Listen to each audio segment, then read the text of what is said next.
Shalom Salam adik-adik. adik-adik. Shalom Bapak Ibu yang di rumah. Shalom. Ya, apa kabarnya hari ini? Luar biasa. Baik, adik-adik, kita mulai sekolah minggu pada pagi hari ini ya dengan semangat. Karena dengan sekolah minggu kita akan lebih lagi untuk memuliakan nama Tuhan. Mari adik-adik kita nyanyikan lagu yang pertama. Lagu apa, Mbak Lia? Seperti mentega dan roti. Bisa ya? Baik, mari kita nyanyikan.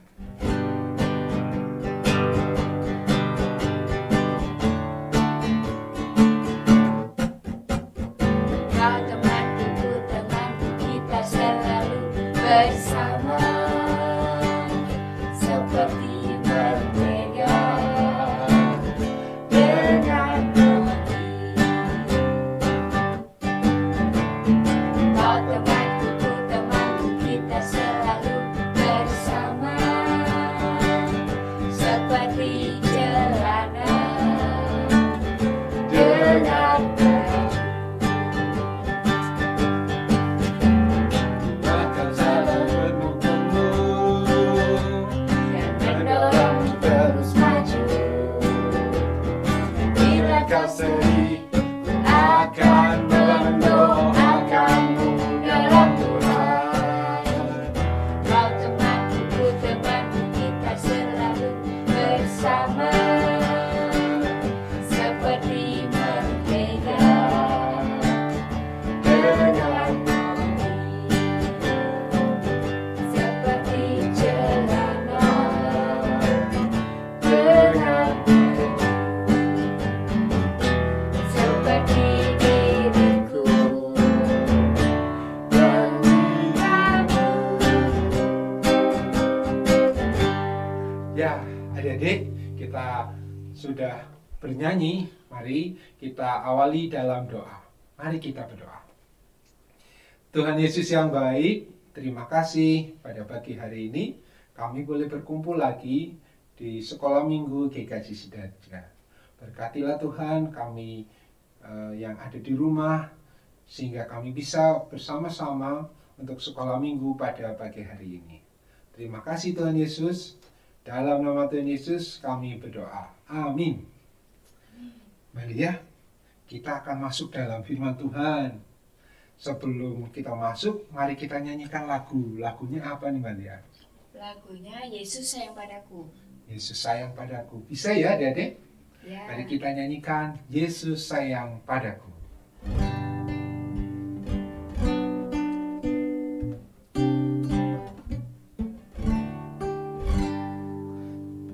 Yesus sayang padaku, Alkitab mengajarku, walau ku kecil lemah, aku ini miliknya.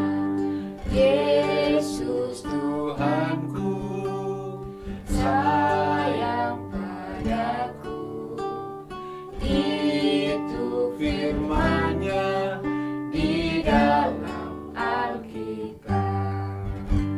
Ya, baik adik-adik, mari kita dengarkan firman Tuhan yang akan dibacakan oleh Mbak Lia. Firman Tuhan pada pagi hari ini diambil dari 1 Korintus 8 ayat 1 sampai 13. Demikian firman-Nya. Tentang daging persembahan berhala kita tahu. Kita semua mempunyai pengetahuan. Pengetahuan yang demikian membuat orang menjadi sombong. Tetapi kasih membangun. Jika ada seorang menyangka bahwa ia mempunyai sesuatu pengetahuan, maka ia belum juga mencapai pengetahuan, sebagaimana yang harus dicapainya. Tetapi orang yang mengasihi Allah, ia dikenal oleh Allah. Tentang hal makan daging persembahan berhala kita tahu. Tidak ada berhala di dunia dan tidak ada Allah lain daripada Allah yang Esa. Sebab sungguh pun ada apa yang disebut Allah, baik di surga maupun di bumi. Dan memang benar, ada banyak Allah dan banyak Tuhan yang demikian. Namun bagi kita hanya ada satu Allah saja, yaitu Bapa yang daripada Daripadanya berasal segala sesuatu yang untuk Dia kita hidup, dan satu Tuhan saja, yaitu Yesus Kristus, yang olehnya segala sesuatu telah dijadikan dan yang karena Dia kita hidup. Tetapi bukan semua orang yang mempunyai pengetahuan itu. Ada orang yang karena kasih terus terikat kepada berhala-berhala, makan daging itu sebagai daging persembahan berhala. Dan oleh karena hati nurani mereka lemah, hati nurani mereka itu dinodai olehnya. Makanan tidak membawa kita lebih dekat kepada Allah. Kita tidak rugi apa-apa kalau tidak kita makan, dan kita tidak untung apa-apa kalau kita makan. Tetapi jagalah supaya kebebasanmu itu jangan menjadi batu sandungan bagi mereka yang lemah. Karena apabila orang melihat engkau yang mempunyai pengetahuan sedang duduk makan di dalam kuil berhala, bukankah orang yang lemah hati nuraninya itu dikuatkan untuk makan daging persembahan berhala? Dengan jalan demikian, orang yang lemah, yaitu saudaramu, yang untuknya Kristus telah mati, menjadi binasa karena pengetahuanmu. Jika engkau secara demikian berdosa terhadap saudara-saudaramu dan melukai hati nurani mereka yang lemah, engkau pada hakikatnya berdosa terhadap Kristus. Karena itu, apabila makanan menjadi batu sandungan bagi saudaraku, aku untuk selama-lamanya tidak akan mau makan daging lagi, supaya aku jangan menjadi batu sandungan bagi saudaraku. Amin. Ya, adik-adik yang dikasihi Tuhan, kita sudah mendengarkan firman Tuhan dari Mbak Lia tadi ya. Pada saat ini kita mendapatkan tema mengalah tidak berarti kalah. Dan Mas Yuda pada pagi hari ini ingin menyampaikan cerita tentang dua sahabat namanya Tata dan Thomas. Tata pada suatu hari datang ke tempatnya Thomas. Dia datang dengan muka murung, muka sedih, karena pada saat itu dia ingin menyampaikan kepada Thomas. Dan Thomas menanyakan, Tata, kenapa mukamu sedih dan muram? Tata menjawab, Thomas, sepedaku rusak, sudah tidak bisa digunakan lagi. Gimana ya? Dan Thomas jadi teringat di tempat tinggalnya itu akan diadakan lomba. Lombanya lomba lari. Dan hadiahnya pas sekali. Hadiahnya ada sepeda. Dan dia menyampaikan, yuk Tata, kita besok ikut lomba lari ya. Hadiahnya sepeda. Nanti kalau kita menang, kita bisa dapat sepeda itu. Dan Tata dengan senang hati menyanggupi apa yang Thomas sampaikan. Dan mereka itu berlatih sebelum ikut lomba itu, mereka berlatih bersama. Ada yang latihan push up, ada latihan lari. Nah itu Thomas melihat kalau Tata begitu rajin sekali berlatih dengan kerja keras sekali. Sampai-sampai Thomas khawatir kepada Tata. Khawatir kenapa? Karena dia melihat Tata begitu capeknya dengan berlatih terus sampai dia kelihatannya pucat. Sampai pada saat malam sebelum hari lomba itu, Tata tidak bisa tidur. Dia gelisah sana ke sini tidurnya. Akhirnya baru bisa tidur sampai jam 12 malam baru tidur. Padahal pagi jam 6 dia harus sudah bangun, mandi dan berangkat untuk ikut lomba. Akhirnya pada saat hari lomba itu, Thomas, Tata dan beberapa peserta lain mulai lomba, mulai lari. 1, 2, 3, mereka lari terus. Dan karena Tata sangat-sangat ingin menang, dia lari dengan semangat paling depan sendiri. paling depan sendiri dan Thomas di belakangnya. Terus paling depan, tapi karena kelelahan di malamnya nggak bisa tidur, akhirnya Tata mulai badannya capek dan Thomas mulai menyalip dan melihat, kok mukanya Tata pucat ya, kenapa ini? Tapi karena masih lomba, akhirnya Thomas menyusul dan mendahului Tata. Dan dia berpikir, wah, aku harus menang ini, supaya nanti hadiahnya bisa aku berikan kepada Tata, supaya dia senang. Dan terus berlari, mereka terus berlari. Dan di situ Thomas juga berpikir, wah, kalau melihat Tata ke belakang, kelihatannya pucat nih, nggak bisa nyalip aku. Padahal dia sudah sangat-sangat bekerja keras, berlatih dengan keras, ingin menang. Kalau cuma diberikan, pasti dia sedih karena dia sudah berlatih dengan keras. Akhirnya apa? Thomas berpikir untuk melambatkan larinya dilambatkan. Akhirnya apa? Tata bisa menyalip Thomas. Di akhirnya Tata menjadi juara 1 dan mendapatkan sepeda itu. Wah, adik-adik yang dikasih Tuhan, begitu luar biasa ya. Thomas punya hati yang baik, hati yang tulus karena melihat sahabatnya yang ingin juara dan ingin mendapatkan hadiah. Tidak hanya karena dapat hadiah, tapi juga karena melihat Tata begitu bekerja keras, begitu giat berlatih, sehingga dia bisa senang dan bisa mendapatkan hadiah. Baik, adik-adik yang dikasih Tuhan, apa yang bisa kita petik dari cerita tentang Thomas dan Tata pada pagi hari ini? Kita bisa belajar mengalah seperti Thomas, tapi bukan berarti kalah. Kenapa? Karena kita dengan senang hati,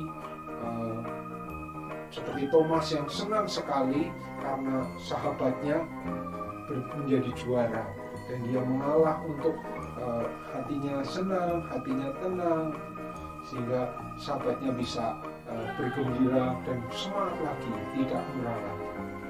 Adik-adik pernah nggak seperti itu?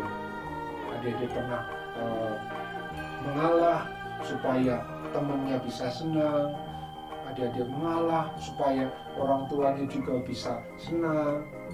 Pernah ya seperti itu ya?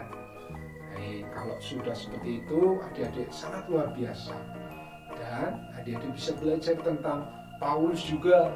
Tadi diceritakan Paulus dengan mengalah di dalam firman itu, dengan keadaan yang ada, dia mengalah, tidak memaksakan kehendaknya, tapi dia mengalah untuk bisa supaya orang-orang di sekelilingnya bisa tetap senang. Baik adik-adik, seperti itu pada pagi hari ini, mari kita belajar untuk mengalah yang bukan berarti kalah. Tuhan memberkati kita. Baik adik-adik, kita sudah mendengarkan firman Tuhan. Saatnya kita akan menulis aktivitas di rumah adik-adik masing-masing ya. Aktivitasnya apa ini, Malia? Aktivitasnya menceritakan atau menulis pengalaman mengalah adik-adik. Jadi kan pasti pernah mengalami ya. Ditulis di kertas, mengalami apa tadi? Itu mengalah kepada orang lain atau mengalah kepada orang tua. Nanti ditulis di kertas, lalu difoto, terus dikirim ke WA Group. Ya, di WA Group bisa ke Telegram GKJ, Sekolah Minggu GKJ Sidaharja. Ya. Terus apa lagi nih Kak, Mbak Lia? Mau mengumpulkan persembahan? Oh iya, persembahan. Gimana persembahannya, Mbak Lia? Persembahan yang sudah dipersiapkan oleh adik-adik di rumah nanti dikumpulkan kepada orang tua. Nanti orang tua bisa mengumpulkan ke majelis kelompok masing-masing. Ya. Itu ya adik-adik. Baik. Terus kita doa ya. Ya. Silakan, Maria. Mari kita berdoa dan kita satukan hati di dalam doa. Tuhan Yesus yang baik, terima kasih Tuhan. Kami telah mengumpulkan persembahan. Kiranya persembahan ini bisa menjadi alat pelayanan-Mu di gereja kami Tuhan. Tuhan, dan sebentar lagi kami akan mengakhiri ibadah sekolah minggu pada hari ini. Dan terima kasih Engkau sudah menyertainya Tuhan. Terima kasih Tuhan, dan kami juga akan berdoa bersama-sama. Berdoa Bapa kami. Bapa kami yang ada di surga, dikuduskanlah nama-Mu. Datanglah kerajaan-Mu, jadilah kehendak-Mu di bumi seperti di surga. Berikanlah kami pada hari ini makanan kami yang secukupnya, dan ampunilah kami akan kesalahan kami, seperti kami juga mengampuni orang yang bersalah kepada kami. Dan janganlah membawa kami dalam pencobaan, tapi lepaskanlah kami daripada yang jahat. Karena Engkau-lah yang punya kerajaan dan kuasa dan kemuliaan sampai selama-lamanya. Amin. Ya, adik-adik, kita akan akhiri dengan bersama-sama menyanyikan lagu ya. Tapi ingat, kita tetap harus pakai apa? Masker, jaga jarak, dan terus apa? rajin Cuci tangan. Supaya kita tetap sehat, keluarga kita juga tetap sehat. Hari kita nyanyi apa, Maria? Allah itu baik. Allah itu baik. Ikuti gerakan dari Mas Yuda dan Malia.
Sampai ketemu lagi minggu depan. Tuhan memberkati. Jangan lupa pakai Masker.